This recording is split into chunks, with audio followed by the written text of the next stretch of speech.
Dahil Sabado nga ngayon, kaya naman nag-request tayo ng masarap na ulam sa aking misis. Kaya naman maaga pa lang, kami ay pumunta na para bumili ng bangas.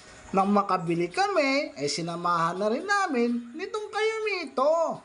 At pagkarating nga namin dito sa bahay, agad naman isinalang ng aking misis para lagain ang mga bangas.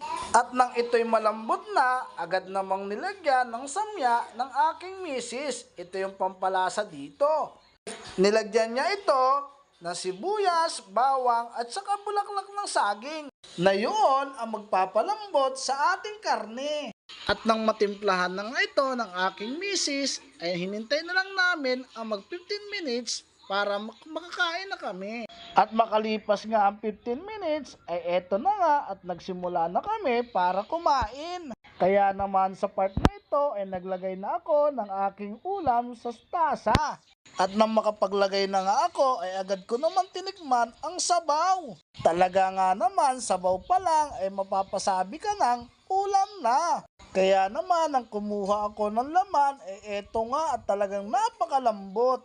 Napakasarap ng kumain pag malambot ang karne ng baboy. At eto nga kinuha ko na yung dila na aking pinasama.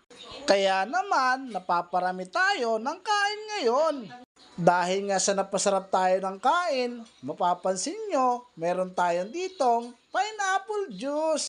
Pagkatapos ng kumain, kinain ko na itong kayumito na panghimagas.